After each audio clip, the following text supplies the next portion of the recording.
अमृतपुर की हर सुबह एक जैसी होती थी, पर राधा के लिए नहीं। आज फिर उसके सरसों के खेत के बीचों बीच एक नया मिट्टी का मटका रखा था। सूरज की पहली किरणें उस पर चमक रही थी और मटके के गोल पेट पर गीली मिट्टी से कुछ लिखा था। राधा पास आई। उसके पायल की झंकार खामोशी को तोड़ रही थी। उसने झुककर मटके को उठाया। लिखावट सुंदर थी, जैसे कोई नदी बह रही हो। उस पर आज लिखा था, जैसे सूरज चूमता है इन सरसों के फूलों को, वैसे ही मेरी नजरें तुम्हें हर रोज देखती है। राधा के होठों पर एक शरारती मुस्कान फैल गई। गांव वाले काना फूसी करते थे, ये किसी वन देवता का काम है।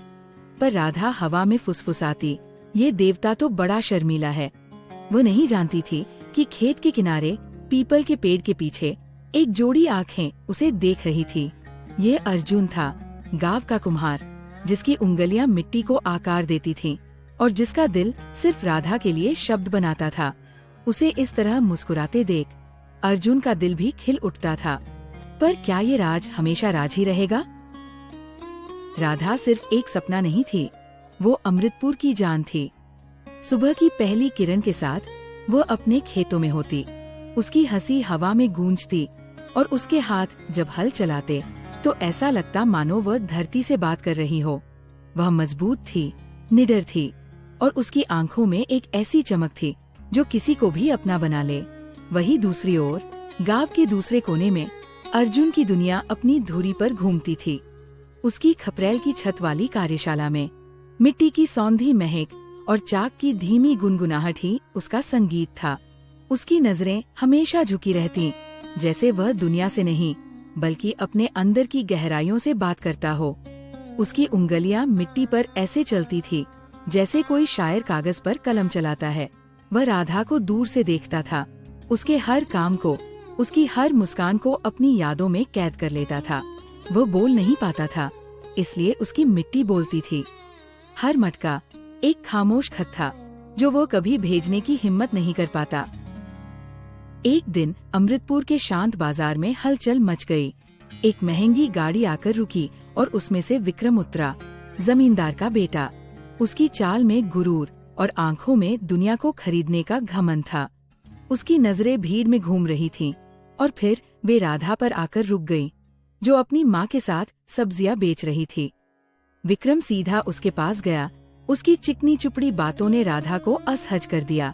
तुम्हारी जैसी खूबसूरती को खेतों में नहीं, महलों में होना चाहिए, उसने कहा और अपने हाथ से एक सोने का कंगन राधा की ओर बढ़ाया। राधा ने विनम्रता से पर मजबूती से मना कर दिया। मेरा महल मेरे खेत ही है, ठाकुर साहब। विक्रम का चेहरा अपमान से सख्त हो गया। दूर दुकान की ओट में खड़ा अर्जुन ये सब देख रहा था। उसका दिल डूब रहा था। विक्रम की दौलत और हिम्मत के सामने वो खुद को कितना छोटा और बेबस महसूस कर रहा था। उसे लगा जैसे उसकी खामोश मोहब्बत की दुनिया में किसी ने पत्थर फेंक दिया हो। उस रात अर्जुन के चाक पर घूमती मिट्टी भी उदास थी। विक्रम के शब्द उसके कानों में गूंज रहे थे। महलों में होना चाहिए, वह सोच रहा था। मैं तो उसे मिट्टी का एक मटका भी डरते डरते देता हूँ। उसके हाथ कांप रहे थे। आज रात जो मटका बना वो थोड़ा टेढ़ा था, जैसे अर्जुन का दिल। उस पर लिखी कविता में भी एक दर्द था। चांद को पाने की हसरत हर सितारा करता है, पर जानता है कि उसका हक सिर्फ आसमान का है। अगली सुबह जब राधा ने मटका देखा तो वो खामोश हो गई। उसने कविता को पढ़ा और उसकी आंखों में एक अजीब सी उदासी तैर गई। उसे लगा जैसे उसका शर्मीला शायर दुखी है। उसकी सहेली ने छेड़ते हुए कहा, क्या हुआ, आज देवता उदास है क्या? फिर उसने गंभीरता से पूछा, राधा, कभी सोचा है अगर ये कोई देवता नहीं बल्कि गांव का कोई गरीब लड़का हुआ तो? ये सवाल राधा के दिल में तीर की तरह चुभ गया। क्या सच में ऐसा हो सकता है? दिन बीतते गए। विक्रम के आने से अर्जुन का डर बढ़ गया था, लेकिन उसकी मोहब्बत भी और गहरी हो गई थी। उसके मटके अब सिर्फ तारीफ नहीं करते थे, वे अर्जुन के दिल का आईना बन गए थे। किसी में उसका डर झलकता, किसी में उम्मीद, तो किसी में बस राधा को एक पल और देखने की तड़प। और राधा ने भी इस खामोश बातचीत का जवाब देना शुरू कर दिया था। वह अकेली होती तो मटके से बातें करती। कौन हो तुम? वो हवा में फुसफुसाती। इतने खूबसूरत ख्याल आते कहाँ से हो? क्या तुम भी मुझे वैसे ही देखते हो जैसे मैं इन कविताओं को महसूस करती हूँ? उसे लगता जैसे कोई है जो उसे सच में समझता है, उसकी आत्मा को देखता है, सिर्फ उसकी खूबसूरती को नहीं। ये रिश्ता धागों का नहीं, एहसासों का था। वो हर सुबह उस मटके का इंतजार करती, जैसे कोई अपनी सबसे प्यारी चिट्ठी का करता है। अनजाने में ही वो उस शर्मीले शायर के बहुत करीब आ चुकी थी। विक्रम हार मानने वालों में से नहीं था। अगर बातों से नहीं तो दौलत से। उसने राधा के घर महंगे तोहफों की लाइन लगा दी, रेशमी साड़ियाँ, सोने के गहने और मिठाइयों के टोकरे। राधा के पिता की आंखों में एक पल के लिए चमक आई। आखिर उन पर जमींदार का कर्ज भी तो था। लेकिन राधा ने हर चीज को हाथ जोड़ने से मना कर दिया। उसने अपने पिता से कहा, बापूजी, जो इंसान मेरे मन का सम्मान नहीं कर सकता, उसके सोने से मैं अपने तन को कैसे सजाऊं? उसने सारे तोहफे वापस भिजवा दिए। ये खबर जब विक्रम तक पहुंची तो उसका अहंकार और भी भड़क उठा। उसे यकीन नहीं हो रहा था कि एक मामूली किसान की बेटी उसे मना कर सकती है। उसने फैसला कर लिया कि अब वो राधा को सिर्फ अपनी पत्नी नहीं बल्कि अपना गुरूर वापस पाने के लिए हासिल करेगा। उसने गांव में अपने आदमी फैला दिए, ये पता लगाने के लिए कि आखिर राधा के इस आत्मविश्वास के पीछे कौन है। एक रात अर्जुन बहुत हिम्मत करके मटका रखने गया। अंधेरे की आड़ में उसका दिल जोर से धड़क रहा था। उसने मटका रखा ही था कि उसे घोड़े की टाप सुनाई दी। ये विक्रम था जो अपने आदमियों के साथ गश्त पर निकला था। अर्जुन फौरन झाड़ियों में छिप गया। विक्रम की नजर मटके पर पड़ी। ये क्या बकवास है? वह घोड़े से उतरा, मटके को उठाया और उस पर लिखी कविता को पढ़ने की कोशिश की। फूल, तितली, बकवास, उसने गुस्से में कहा। उसे लगा कि यह कोई जादू टोना है या कोई उसका मजाक उड़ा रहा है।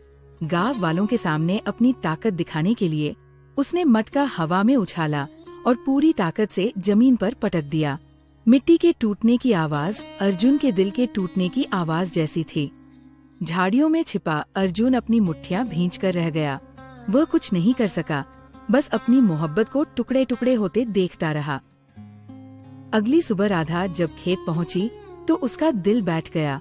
जहां रोज एक खूबसूरत मटका उसका इंतजार करता था, वहां आज सिर्फ टूटे हुए टुकड़े बिखरे पड़े थे। उसकी आंखों में आंसू आ गए। ये सिर्फ एक मटका नहीं था, ये उसके शर्मीले शायर का दिल था, जिसे किसी ने बेरमी से तोड़ दिया था। वह घुटनों के बल बैठ गई और एक एक टुकड़ा उठाने लगी, जैसे कोई अनमोल मोती चुन रही हो।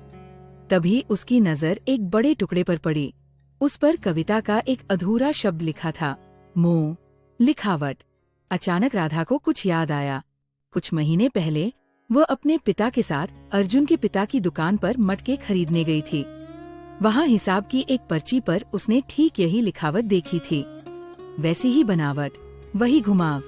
उसका दिल जोर से धड़का। क्या ये अर्जुन है? वही अर्जुन जो हमेशा नजरें झुकाए रहता है, जिसके हाथों पर हमेशा मिट्टी लगी रहती है? शक का एक बीज उसके मन में पड़ चुका था। राधा का मन बेचैन था। वह टूटे हुए मटके के टुकड़े अपने दुपट्टे में लपेटकर सीधे नदी किनारे बने पुराने मंदिर पहुंची। वहां गांव के ज्ञानी पुजारी पंडित जी पूजा कर रहे थे। राधा ने उन्हें सब कुछ बताया और वह टुकड़ा उनके सामने रख दिया। पंडित जी ने टुकड़े को देखा, फिर राधा की परेशान आंखों में झांका। उनके चेहरे पर एक हल्की, सब कुछ जानने वाली मुस्कान थी। उन्होंने कहा, बेटी, कुछ प्रेम सोने की तरह शोर नहीं मचाता, वह मिट्टी की तरह शांत और गहरा होता है। वो शोर नहीं करता, वो पोषण देता है। राधा ने कांपती आवाज में पूछा, पंडित जी, क्या ये अर्जुन? पंडित जी ने अपना हाथ उसके सिर पर रखा। तुम्हारे सवालों का जवाब तुम्हारे दिल के पास है बेटी, बस उसे सुनो। अर्जुन का दिल मिट्टी जितना ही पवित्र है। पंडित जी के शब्दों ने राधा के शक को यकीन में बदल दिया। शर्मीला देवता कोई और नहीं बल्कि खामोश रहने वाला अर्जुन ही था। अपनी बेइज्जती और राधा की बेरुखी से तिलमिलाया हुआ विक्रम अब सीधी चाल चलने के लिए तैयार था। वह अपने पिता जमींदार के साथ सीधा राधा के घर पहुंच गया। उसके चेहरे पर अब बनावटी मिठास नहीं बल्कि खुली धमकी थी। उसने राधा के पिता के सामने शादी का प्रस्ताव रखा। तुम्हारी बेटी हमारी बहू बनेगी, जमींदार ने कहा, और बदले में तुम्हारा सारा कर्ज माफ, ऊपर से 5 एकड़ जमीन और देंगे। राधा के पिता के लिए यह एक सपना पूरा होने जैसा था। गरीबी और कर्ज के बोझ तले दबे उन्हें अपनी बेटी के भविष्य के लिए इससे बेहतर और क्या चाहिए था। उन्होंने असहाय नजरों से राधा की ओर देखा। राधा का दिल डूब गया। उसे एक तरफ विक्रम का घमंड और दूसरी तरफ अपने पिता की मजबूरी दिखाई दे रही थी। क्या उसे अपने सपनों को, अपनी खामोश मोहब्बत को, अपने परिवार के लिए कुर्बान करना पड़ेगा? उसके पिता के चेहरे पर उम्मीद और दबाव साफ दिख रहा था। गांव की पंचायत बैठी। माहौल में तनाव था। राधा का भविष्य तय होने वाला था। जमींदार ने अपना प्रस्ताव सबके सामने दोहराया। राधा के पिता सिर झुकाए। हाँ कहने ही वाले थे कि एक आवाज ने सबको चौंका दिया। रुकिए। सबने मुड़कर देखा। अर्जुन खड़ा था, सिर से पांव तक मिट्टी में सना हुआ, जैसे सीधा अपने चाक से उठकर आया हो। उसकी नजरें झुकी हुई नहीं थीं। आज वे सीधे राधा को देख रही थी। विक्रम हंसा। अरे, ये कुम्हार यहाँ क्या कर रहा है? अर्जुन ने उसे नजरअंदाज कर दिया। उसकी आवाज कांप रही थी, पर उसमें एक ताकत थी। उसने राधा से कहा, वे तुम्हें महल देने का वादा करते हैं, पर मैं जानता हूँ कि तुम्हारा दिल इन खेतों में बसता है। वे तुम्हें सोना देंगे, पर वे तुम्हें कभी सूरज की पहली किरण या बारिश की पहली बूंद की खुशी नहीं दे सकते। फिर उसने अपनी सबसे ताकतवर कविता कही, जो उसने कभी किसी मटके पर नहीं लिखी थी। उसने अपनी पूरी आत्मा उस कविता में डाल दी। अर्जुन की कविता खत्म हुई। पंचायत में सन्नाटा छा गया। उसने राधा की ओर देखते हुए अपनी बात खत्म की। मेरे पास दौलत नहीं है राधा, मेरे पास बस मिट्टी, मेरे शब्द और एक दिल है जो सिर्फ तुम्हारे लिए धड़कता है। राधा की आंखों से आंसू बह निकले। ये खुशी के आंसू थे, सम्मान के आंसू थे। उसने अपने शर्मीले शायर के अंदर का शेर देख लिया था। वह आगे बढ़ी, अपने दुपट्टे में बंधे टूटे हुए मटके का टुकड़ा निकाला। उसने उसे सबके सामने ऊंचा उठाया और विक्रम से कहा, ठाकुर साहब, ये दौलत क्षणिक है, लेकिन ये शब्द, ये हमेशा मेरे साथ रहेंगे। फिर वह मुड़ी और जाकर अर्जुन के पास खड़ी हो गई, पूरी पंचायत के सामने, एक गरीब कुम्हार के साथ। विक्रम का चेहरा अपमान से लाल हो गया। वह चिल्लाता हुआ वहाँ से चला गया।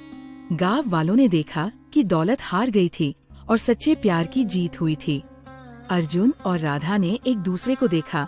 उनकी आंखों में शब्द नहीं, पूरी एक दुनिया थी। अब अमृतपुर की सुबह बदल गई थी। अर्जुन अब छिपकर मटके नहीं रखता था। वह और राधा साथ में नदी किनारे बैठते। आज अर्जुन राधा को अपने चाक पर मिट्टी को आकार देना सिखा रहा था। उनके हाथ मिट्टी में एक साथ चल रहे थे, जैसे दो दिल एक साथ धड़क रहे हों। राधा ने शरारत से थोड़ी मिट्टी अर्जुन की नाक पर लगा दी और दोनों खिलखिलाकर हंस पड़े। अब अर्जुन को अपनी मोहब्बत जताने के लिए मटकों पर लिखने की जरूरत नहीं थी।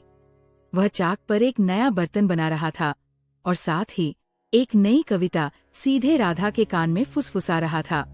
यह कविता सिर्फ उन दोनों की थी, उनकी अपनी दुनिया, जिसे उन्होंने मिट्टी, शब्दों और सच्ची मोहब्बत से बनाया था। एक ऐसी दुनिया जहां दौलत का शोर नहीं, बल्कि दो दिलों की खामोश धुन थी। तो दोस्तों, ये कहानी आपको कैसी लगी, हमें कमेंट करके जरूर बताएं। अगर आपको ऐसी कहानियां पसंद आती है तो कृपया वीडियो को लाइक करें और हमारे चैनल को सब्सक्राइब करें।